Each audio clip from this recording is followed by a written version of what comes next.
Bismillahirrahmanirrahim. Assalamualaikum. Hai adik-adik, jumpa lagi bersama kakak Kak Erwan Dimantara di materi ekonomi kelas 12.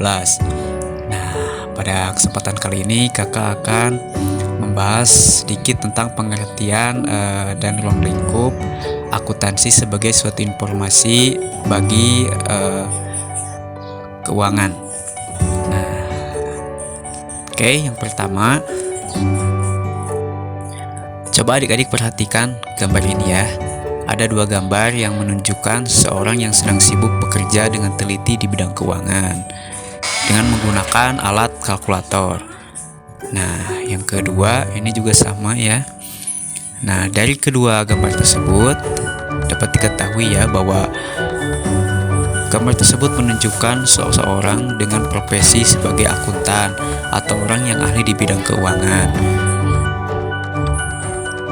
Nah, selanjutnya ini seorang akuntansi ini tugasnya apa sih? Ya, tujuannya seorang akuntansi ini ada dua ya. Nah, satu, tujuannya seorang akuntan ini yaitu bisa memberikan informasi ya adik-adik. Dia bekerja untuk mencatat semua laporan keuangan, menggolongkan, merangkum atau membuat ikhtisar keuangan, dan kemudian menyusunnya menjadi sebuah laporan transaksi keuangan. Tujuannya untuk apa? Nah, untuk menghasilkan suatu informasi yang berguna. Dan kemudian informasi ini dibutuhkan oleh pengelola perusahaan ataupun manajemen, dan juga dibutuhkan oleh pihak-pihak di luar perusahaan seperti ada pemilik, investor, karyawan, ataupun pemegang saham. Nah, kemudian apa sih akuntansi itu yang sebenarnya?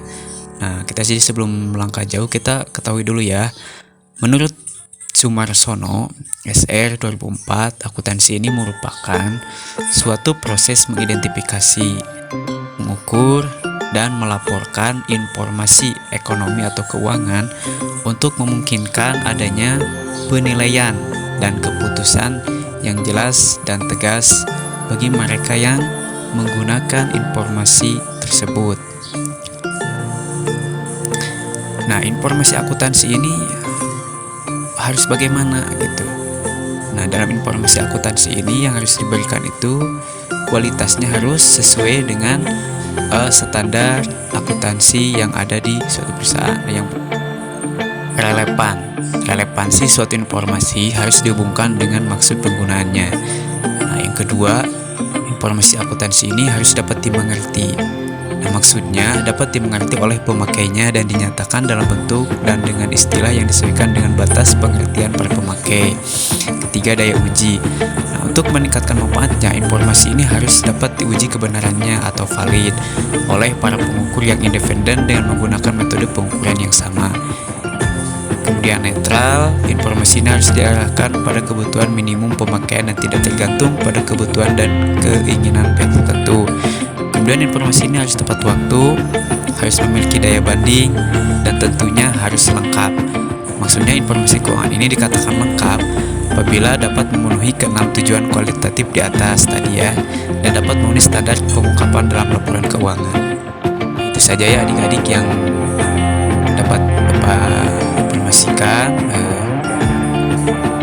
Untuk selanjutnya kita akan belajar lebih jauh mengenai akuntansi, terutama untuk menulis laporan keuangan ataupun menulis transaksi-transaksi keuangan. Nantikan materi selanjutnya ya. Jangan lupa like, komen, dan subscribe di channel ini agar terus berkembang. Terima kasih.